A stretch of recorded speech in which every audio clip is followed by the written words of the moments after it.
Good morning, everyone, or indeed good afternoon or good evening, depending where you are in the world and where you're joining us from. Very warm welcome to this Q&A for prospective applicants to postgraduate research programmes here in the College of Arts and Humanities at the University of Glasgow.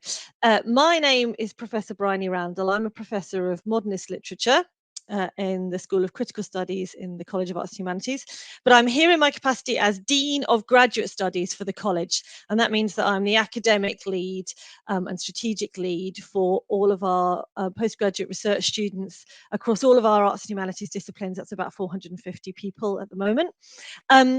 This is a Q&A session, so I want to start by saying don't be shy, get stuck in straight away with any questions that you want to post in the chat, and between us we will answer them as best we can. But I'm joined today by two of our PGR students who will be able to give you really important on the ground advice, information and feedback on what it's like to study here. So I'm going to hand over to them in turn, and first I'm going to ask Elizabeth to introduce herself. Hi, I'm Elizabeth. I'm a third-year PhD student in English literature. I'm looking at the soul-body connection and motherhood in the early modern period. Yeah, that's me. Thanks, and then over to Helen. Yeah, hi, I'm Helen, and I'm a third-year PhD student in history of art doing Chinese painted silks in the 18th century Britain. And I am a SAGSA funded, so,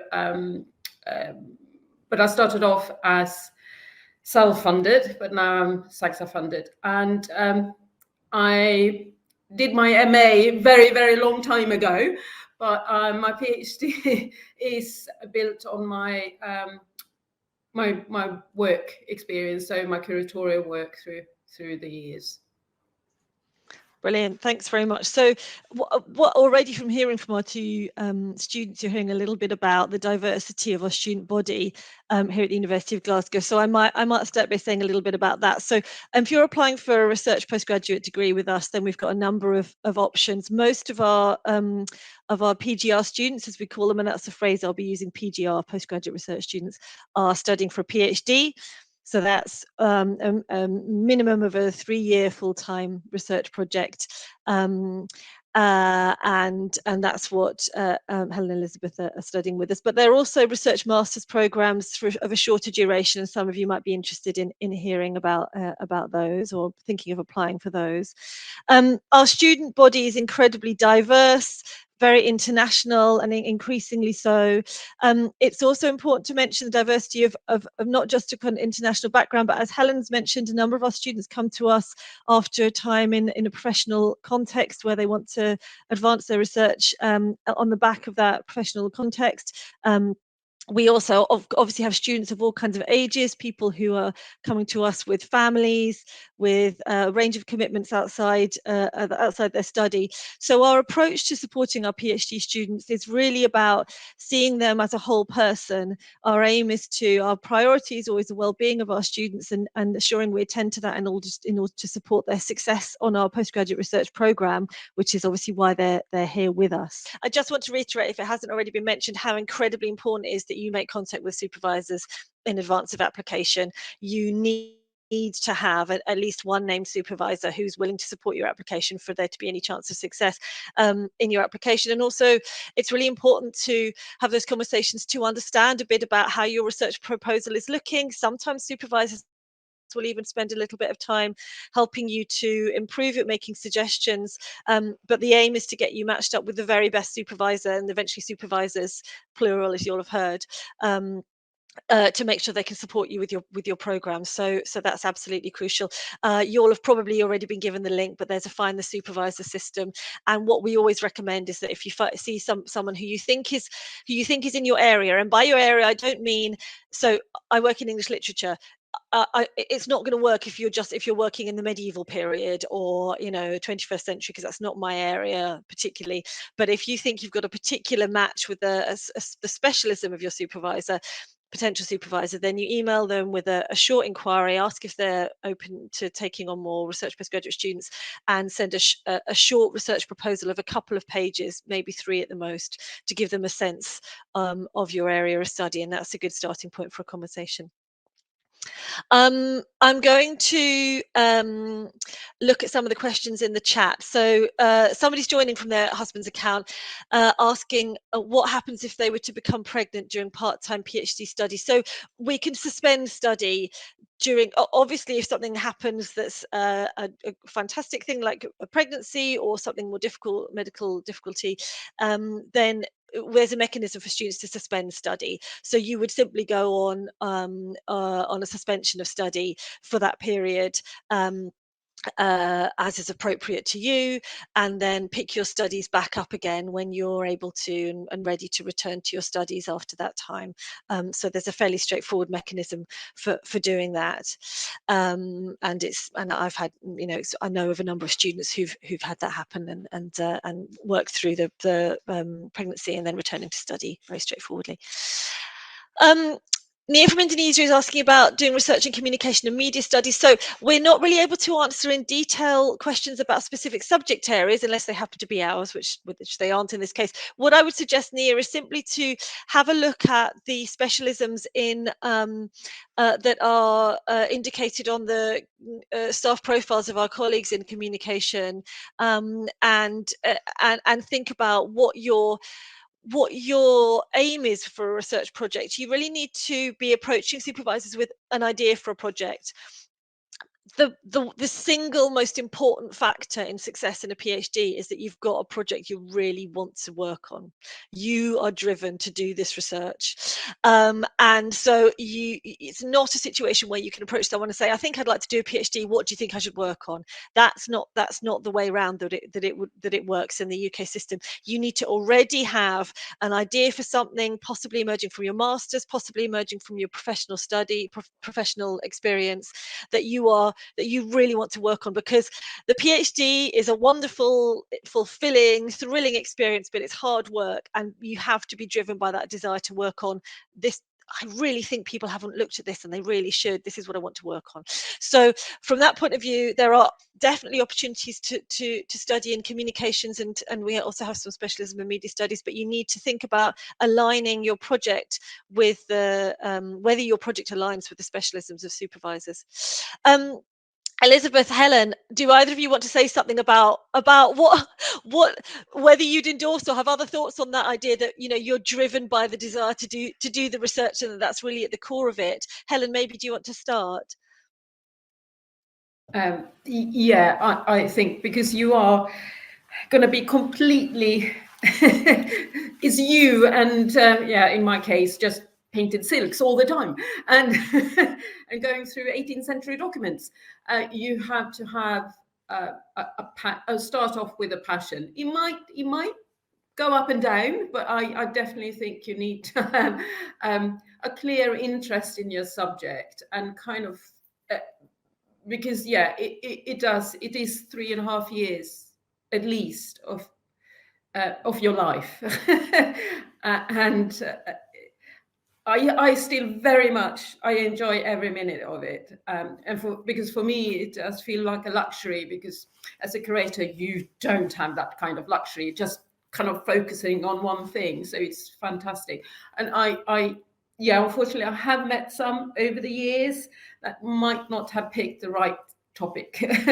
It is really, yeah, being interested in the study, in the top, and also have an interest of the outcome, what actually is gonna, yeah. I think that's me. Yeah. What do you think, Elizabeth? Yes, and it's absolutely right that it's ups and downs in a PhD. I mean, that's completely normal. But yeah, to have that drive and desire, and it's interesting that often people who have had who have come to a PhD from a career in another area, that there's an extra kind of a passion for being able to pursue that area of research, maybe alongside continuing your professional work. So thanks, Helen. That's really interesting. Elizabeth, any reflections from your side? Yeah, I think being fascinated by your topic is one side of it, but also being able to find something that hasn't been said before. I found that really helpful to keep me going sometimes, because even though I enjoy the reading and I love reading about my topic, once you find an aspect of it that hasn't been said before, I find that that's the thing that keeps me coming back to it and keeps me moving forward, because it's that thing of saying, oh, but what about this area? What about this aspect that no one has looked at before? There's so much to unpick. And I find that that's very important to keep you interested and just keep the momentum going over such a long period of time.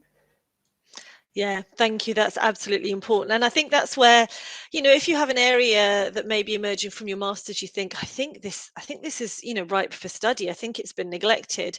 And you maybe have already had some conversations with people who've taught you previously about that. But it can be that you have a good idea, but maybe it needs a little refinement in conversation with a potential supervisor. So that's the kind of thing that can happen.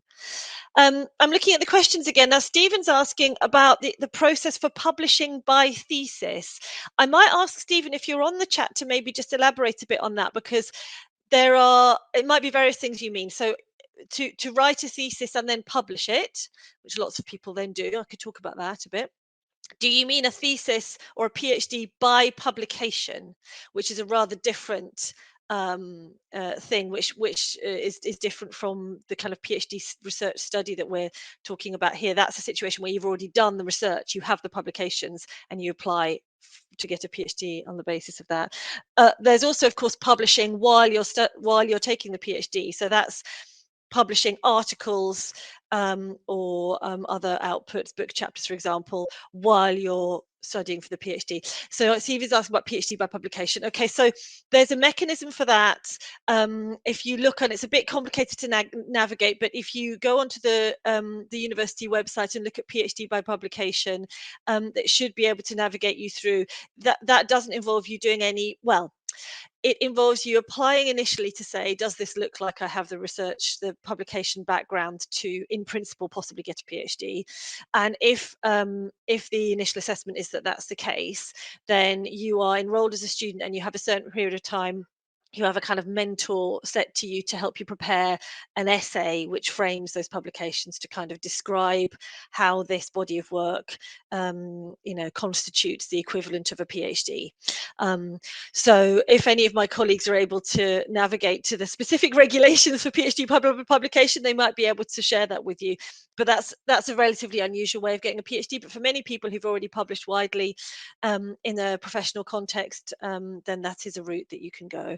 So that's different from, in a sense, different from kind of joining our community for that long period of doing the research. The research is already done, and you just need to write the essay to frame the research you've done. A couple of questions. So Victor's got a question in the chat. Currently pursuing a master's program with a thesis due in September 2024. Is it possible to start my PhD? He's saying by year, and in that year, when can I apply? It is possible to apply for the PhD. So many people will obviously have their master's program running through to the end of September. It is possible to apply during the summer before you've finished your master's. So when you're maybe doing your dissertation, what you might then get is and then if you wanted to begin in October, so effectively straight after you finished your master's, that is possible. What you might get is a conditional offer. So understandably, you'd probably have to get it conditional, very likely conditional on success in the dissertation, because if you're working on your master's, but actually the dissertation's a disaster, and it turns out you're probably, your research skills are not what we'd hope, then it would be wrong for us to accept you onto a PhD program.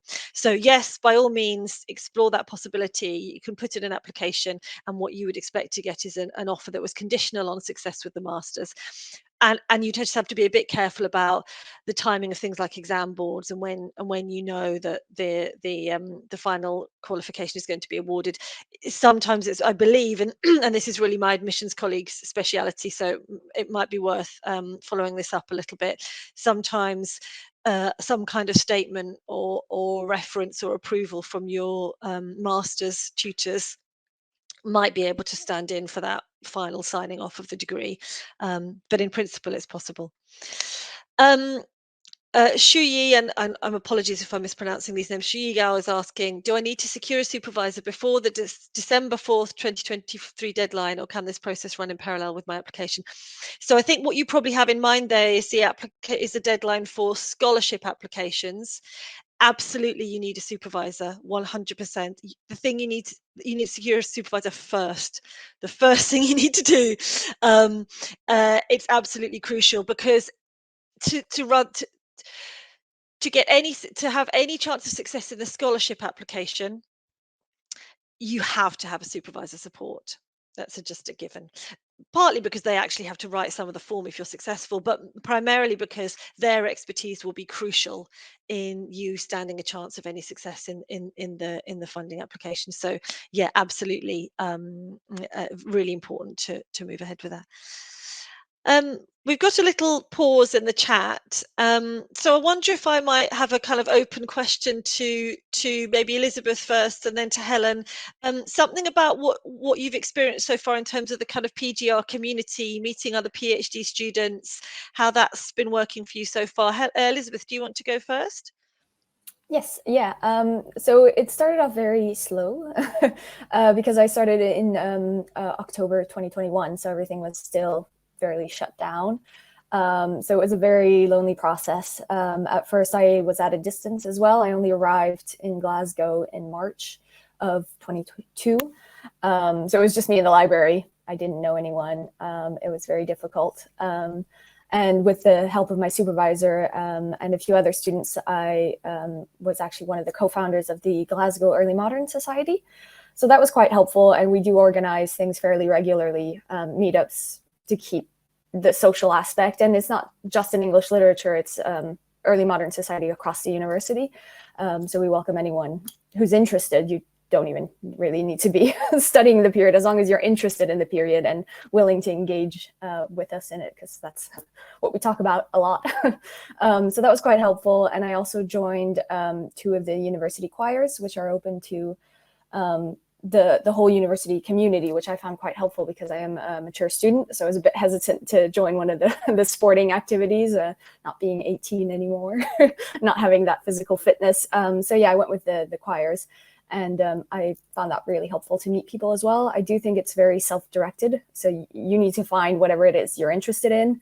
And if there is nothing, make it happen. And if there is, then do join and do get engaged, because people are quite friendly and open. It's just a case of you do have to do the legwork at first, I think. Yeah. That's such a great example. If it doesn't exist, then make it happen. And we really find so there are, Helen, beg your pardon, Elizabeth talks about choirs, and there's lots of there are lots of activities that are open to, of course, our entire community at the university. Some PhD specific activities. There's a PGR gardening club, which I always think sounds fantastic. Various other PhD societies, but and so things that are supported by us institutionally. But I think the things that are set up by students are just embed the best, because that's, students know what their needs are, make them work for them, and then we're, if we're institutionally able to support that, then we're delighted to do so. I think that's right, Elizabeth, and I think there's a long tail of COVID, and people who are maybe a few years into the PhD are still experiencing those challenges of meeting people in person and getting the right balance between having things that happen in person and the convenience of doing things remotely, like today, except when the tech goes wrong. So that's really interesting to hear. Helen, what would you say? Because of course your experience as a part-time student might be different again. Yeah, well, and because also I do commute, so actually I live in Brighton, work in London, and then I spend chunks in Glasgow. So, but just as Elizabeth, I started in October 2021, and I attended all courses and workshops and stuff, and by that, really good, because I got to know people, breakout rooms. So having, even though I don't meet other Glasgow students, PhD students that often, we do have a constant contact via email or Zoom, just kind of exchanging ideas or questions and things like that. And I also have seen people from a PhD student from the University of Brighton, because I did contact them and they do have like a little group. So just kind of having some kind of social interaction, because my friend doesn't want to hear any more about these painted silks. But then up in Glasgow, and also my supervisors have other PhD students, so I am quite in close contact with them and seeing them socially when I'm up in Glasgow, but also we go to same conferences and other stuff. So it's not as active. I would love to join the gardening club though, but but that's not gonna work. But yeah, so it's again, I think, attend the courses and the workshops, attend, and then SAGSA, of course, I'm SAGSA funded.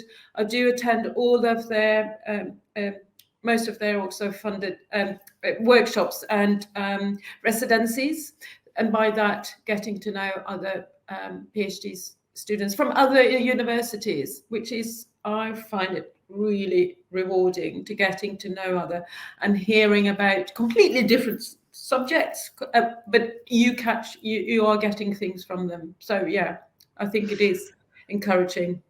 Yeah, that's interesting. And again, it sounds very much that there does involve being a little bit of proactivity in seeking out what works for you, because every PhD student's different. And, you know, your situation's a particular one. Elizabeth had to, you know, make things happen, be guided by your supervisors. And often there is that community around.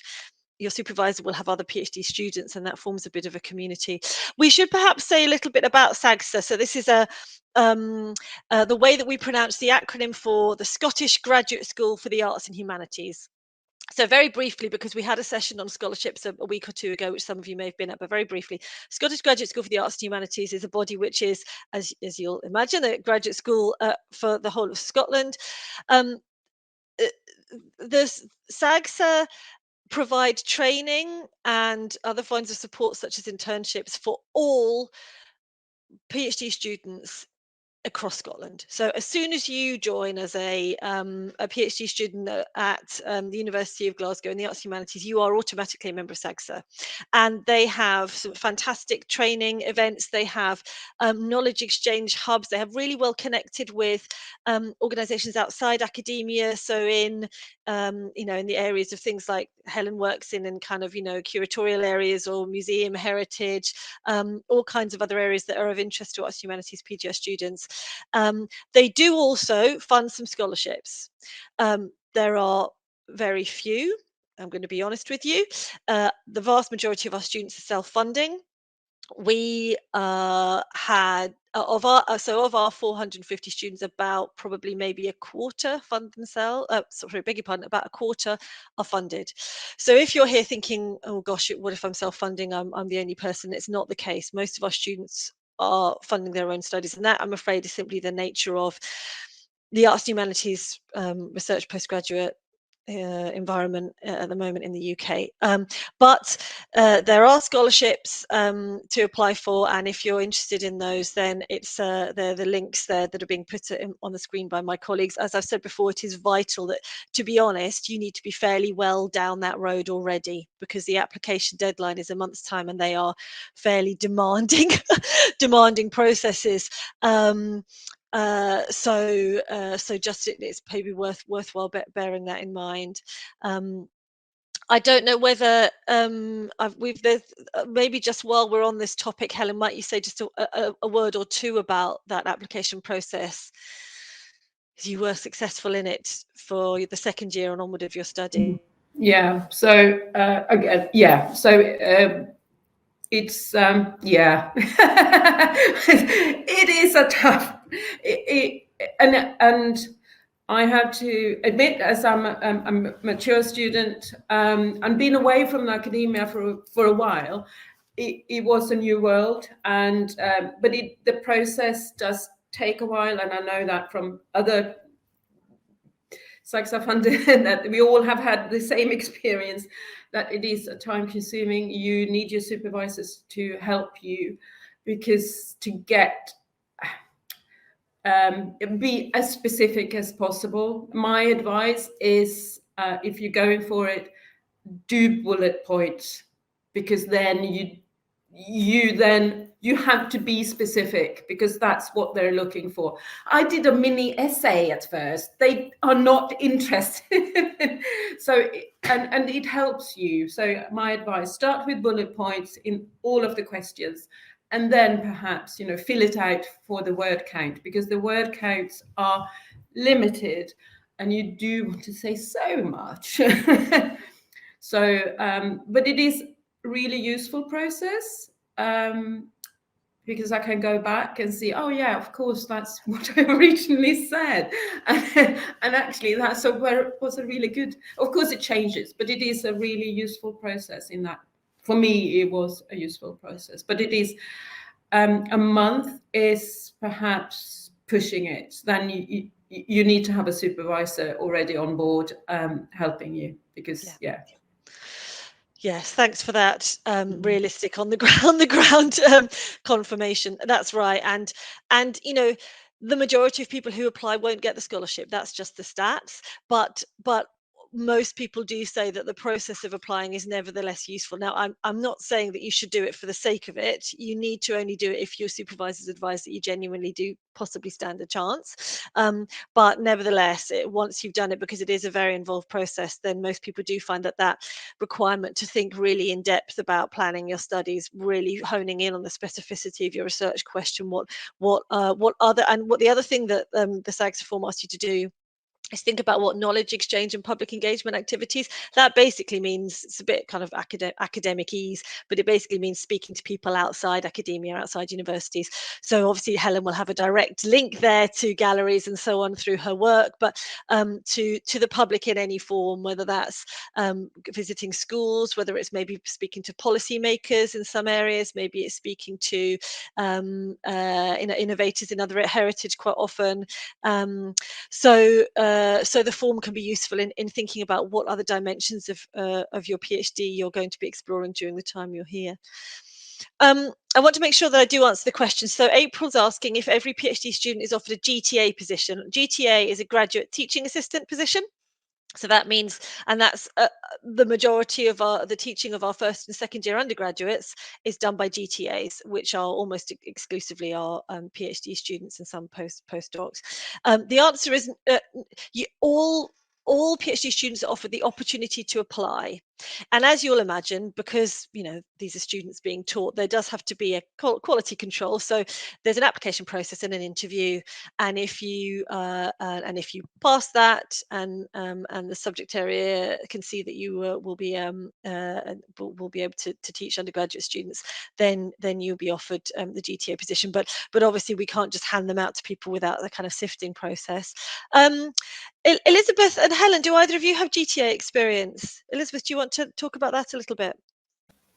Yeah, so I applied. It's very much like applying for a job. You then have an interview with the course leader, and I think it's just the head of the department. And you discuss your background, if you have any relevant experience, that sort of thing. And then once you've been appointed, they assign a class to you. So I was assigned novel and narratology, which is basically looking at novels with the students in small seminar groups and discussing it. I really found it rewarding, because the first novel we looked at was Frankenstein, which was published in 1818, all the way through a novel that was published in 2020. And obviously my period is the 17th century. So I really enjoyed having that breadth and being able to look at something that I don't normally look at, and just going back to the classics and being able to discuss it with new students and hearing their points of view. I found it really, it changed kind of my perspective and my ability to approach text as well. So yeah, highly recommend it if you can do it. It does take up a lot of time. I do feel like the first time I'm teaching again next term, and I taught from January to April last year as well. And during that time, my thesis definitely took a back seat. I think it was more of a 30% for more geared towards the teaching, because it was the first time and I had to create my lesson plan and all of that. So it is worth factoring the time in, but once it's done, it's really worth it. Yeah. Yeah, thanks, Elizabeth. That's very normal, that experience the first time you teach. There's a lot of work involved in starting the preparation. And as you say, across periods and texts you might not be familiar with. But of course, it's such important experience for, I I mean, particularly, I guess, for our students who are keen on pursuing a career in academia. It's worth saying that it's far from the only outcome, obviously, of a PhD. And in fact, fewer than 50%, probably even fewer than that now, fewer than 50% of post PhD graduates in the arts humanities across the UK will end up in an academic job. It is important to say that it is not the case that a PhD simply then, you funnel straight into an academic job, because there's so much demand for academic jobs, and the job market is so demanding. If you're coming to us from another country where this is part of professional development and you will be moving into an academic role in your country of origin, then of course that might be the case for you. But just, it's important to know that isn't a given. And of course, many people taking a PhD with us don't have that aspiration at all. They don't have any desire to become academics, and they're doing it for other reasons. But if you do have that interest, and frankly, if you're interested in any number of other kinds of work where you may be teaching or training or delivering some kind of information to groups of people, all of that experience, the experience of GTA teaching, will be really, really relevant to a wide range of possible post PhD careers. Helen, do you want to add anything on this topic? I don't do GTA teaching, but through my work I still teach at the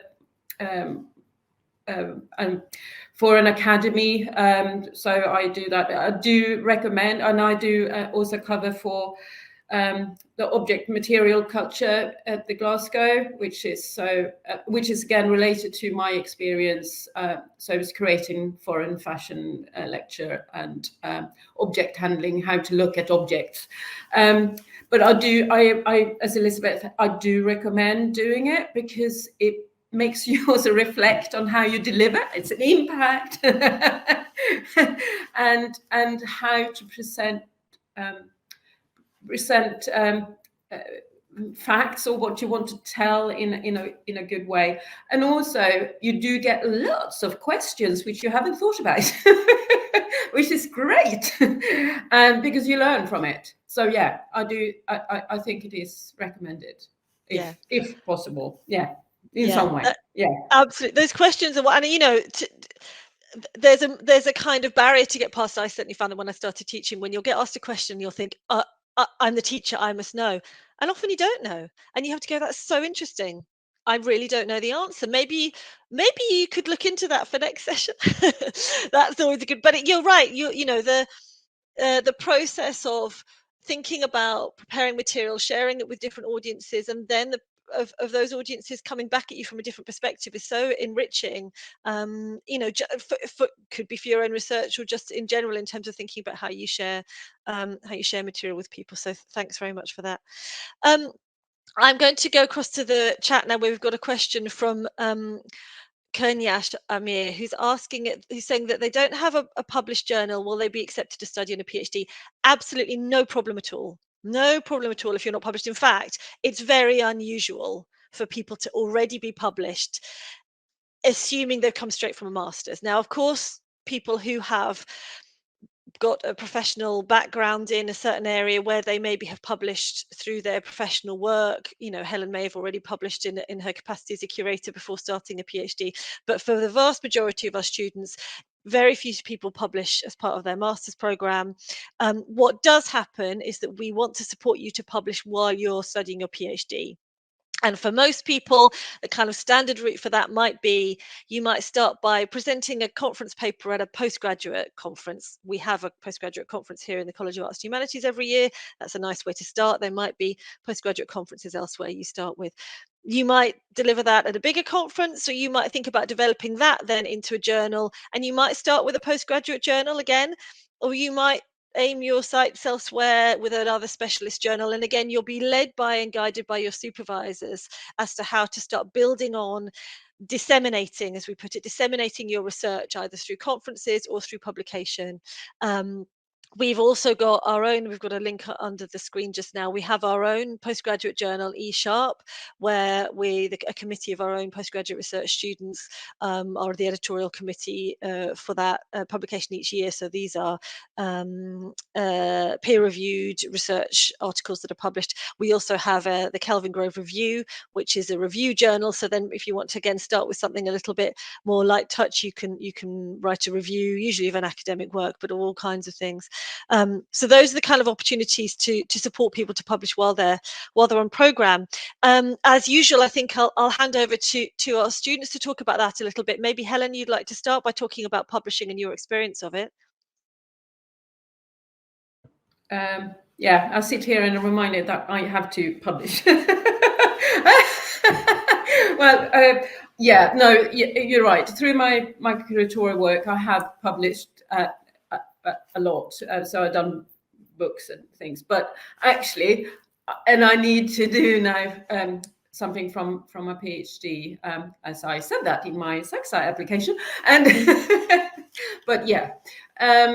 And eSharp, I've been looking at that actually to perhaps that's a way, and from one of the postgraduates symposiums which we have, which is also again really good opportunity to present parts of your research and get feedback and questions and to develop something from that. And there are several history of art or journals, outlets, publications, where you could publish, which I should do. Sorry, I just got like, oh my God.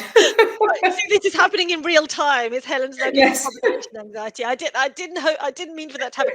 And this happens. This sort of happens very much again at the pace of the individual student. Some people hit on something early on that's like, this would work really beautifully as a little initial journal article, and for some people that doesn't happen till much further down the line. And Helen's got books under her belt anyway, so but as Helen said, starting with conferences is a really an excellent way to start dipping your toe in the water of sharing your research.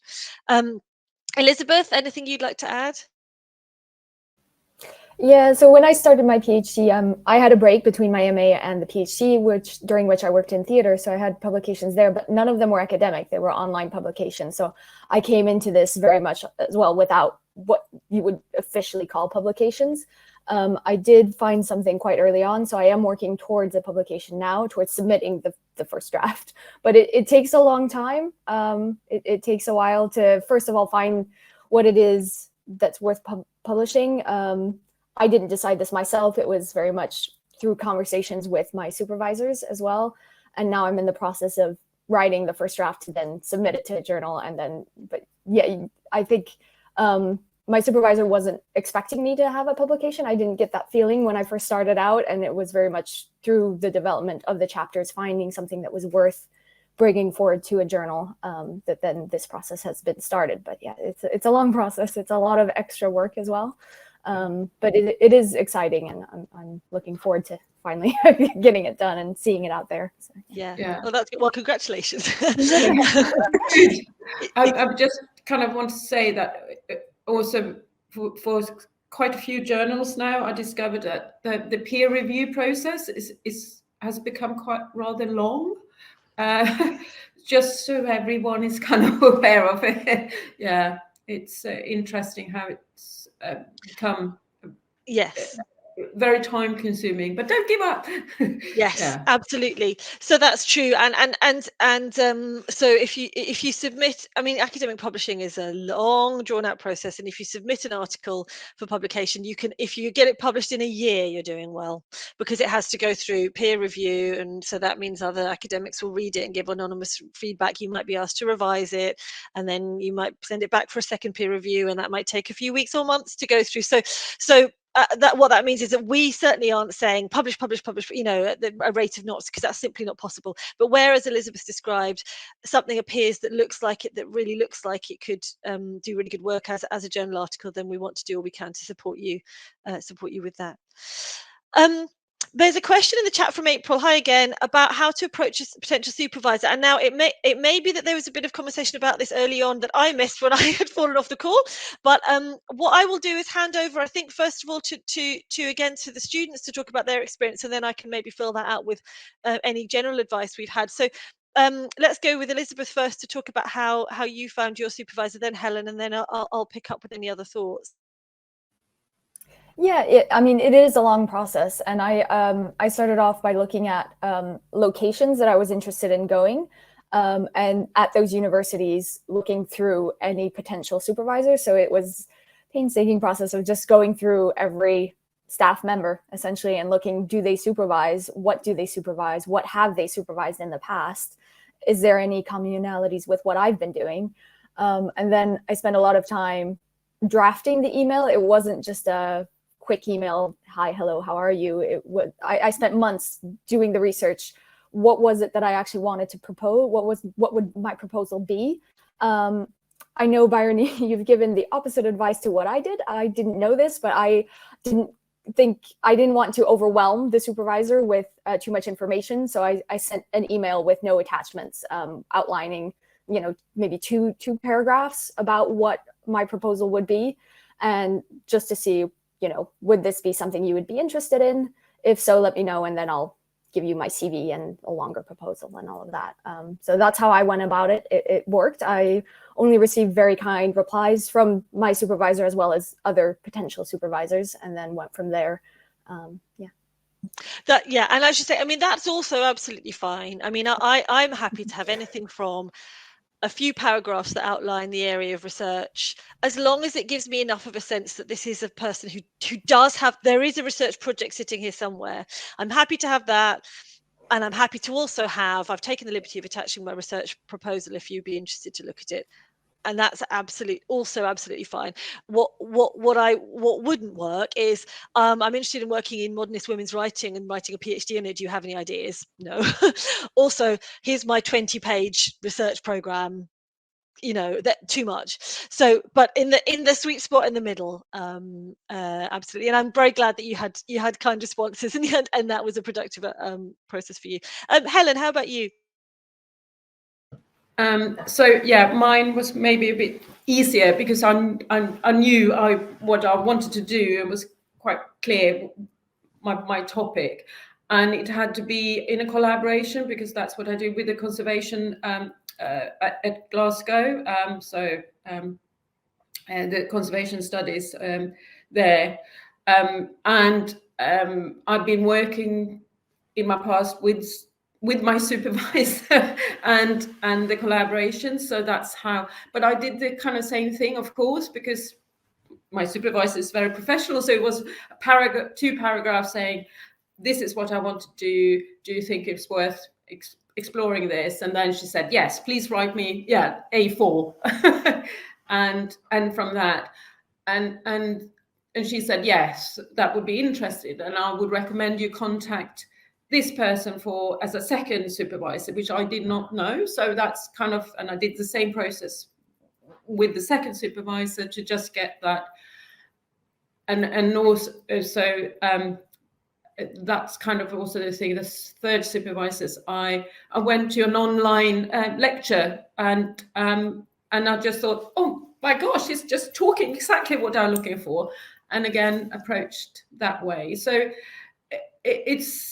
so in a way, yes, I did find mine through my past, but I had to go through the same process as everyone. It may be easier to find my first one, but you have to have quite a good idea what you want to do. Yeah. Yes, and you've made a good point about that. Every PGS student has two supervisors. It's absolutely crucial that you have your principal one set up. It's very, very good idea if you also have your second, and there might be conversations. So, for example, it's quite normal for someone to approach me and I'll say, well, this is of interest. actually there's this other person who might be even better placed, and so I might suggest that they might take on the principal supervision, but I might come on as a 25% second supervisor, because I can, I can contribute expertise from that point of view. And the more you can engage in that conversation, the better. And but again, being as targeted as you can, and if you approach people in the right way, showing that you're serious, you thought about it, then you usually will get a generous response with people who want to help you if it's a good project that they're interested in supporting.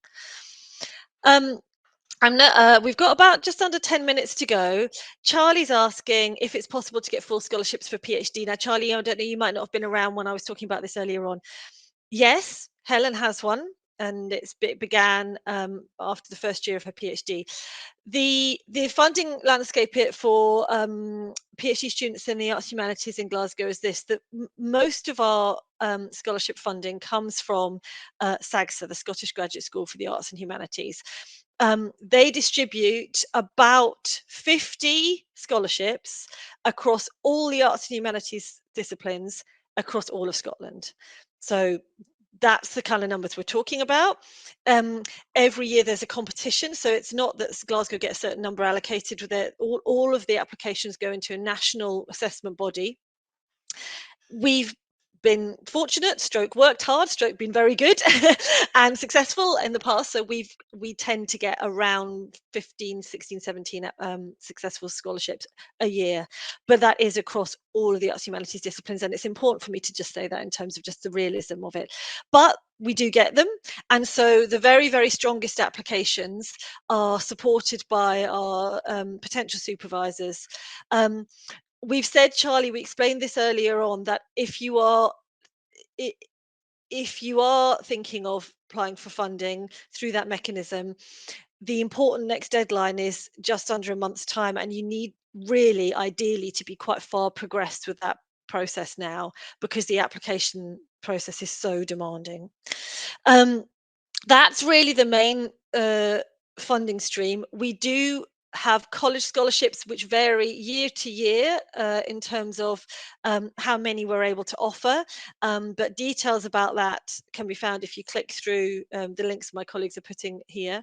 There are a couple of other funding streams that fund some of our students. So we have the James McCune Smith PhD Scholarship Scheme, which is for Black British PhD students, and that's a specifically targeted scheme that has arisen from the result of our Understanding Racism report that the university did a few years ago. So that is specifically targeting noticeably underrepresented cohort in our PGR community. So if that if that's applicable to you, then please do explore that. And there are also China Scholarship Council scholarships. So if you're a citizen of China, then you are eligible to apply for those. It may also be that there are other funding streams that you might be eligible for, either from, if you're not UK based, from your country of origin, or some other little pockets of money for people that fall into a particular category. But it does involve a little bit of digging. And as I say, the big funding scheme, the SAGSA, Scottish Graduate School for the Arts and Humanities funding scheme, you are really best advised. Well, if you're not already well on the way, it might be quite a challenge to get going on that at this point. So I want to be encouraging, because we do well in the scholarships, but I also want to be realistic about the amount of work that involves, and how many people end up with the funding. And as I've said, the vast majority of our students self-fund, and we recognise that that's the environment in which most of our students are working. Okay. We don't have any more questions for now. I wonder if, since we're about to wrap up, I might just ask, I'm going to put Elizabeth and Helen on the spot a bit, but if they have any top tips. So thinking back to the stage that they were at, thinking of applying, either about the application process or about what it's like when you start a PhD, ways to make it work for you, things that you think worked well, things that you could have done differently. I'm putting you on the spot a bit, but I wonder if either of you have got any concluding thoughts we can share with the people in the room. Elizabeth, anything that you'd be willing to share with us? Yeah, I think throughout the application process, and then also starting the studies, just being rigorous with the notes and writing down your bibliography is actually really important to keep track of what it is you're doing. And that process starts when you begin your application, because those are the key books that you're first looking at that will be important for your introduction and maybe your first chapter. And that's something I don't think I was as rigorous as I should have been at first, because you don't know what you're doing. But even if it is just a case of writing down the author's name and the title and one sentence about what that book is about, you will thank yourself later on for that. And another thing, I know some people keep records of what they do each day or each week. I found that doing that per month is actually better for me, because otherwise it tends to be an anxiety spiral of, oh, I haven't done enough today, I haven't done enough this week, and just overwhelm myself with that. But doing it per month, and it doesn't have to be long, just a few bullet points, just to know where you're at, to see the project building. I think that that's a good idea, because otherwise you either end up doing too much or too little, and you don't really know how to gauge what it is you're doing. So I do recommend that.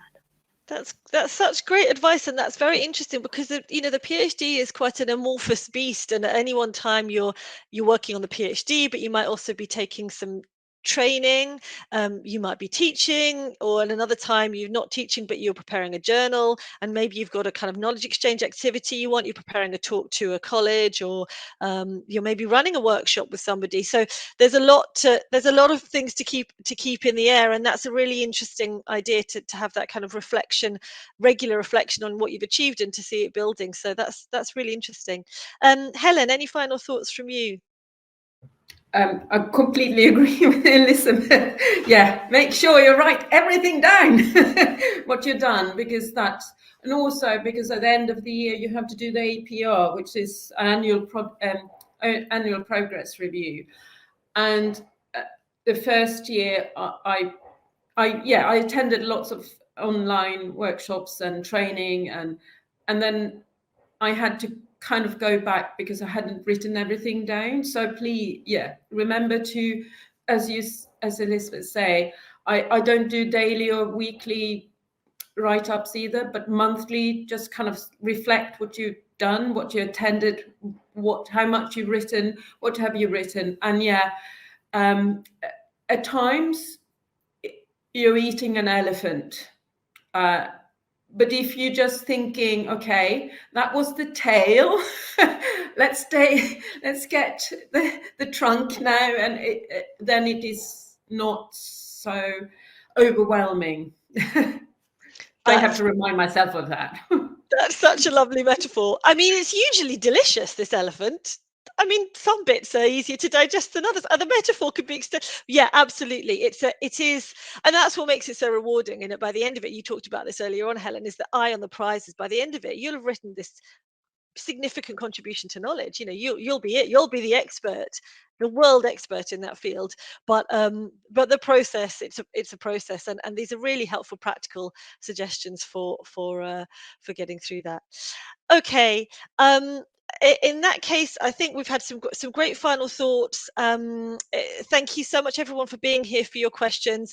You'll have had in the chat shared quite lots of excellent links and email addresses that you can contact us if you've got follow-up queries. But we hope to receive your applications to study with us at the University of Glasgow in the College of Arts and Humanities, and we hope you enjoy the rest of your day, evening, wherever you are. Thanks very much for joining us. Bye now.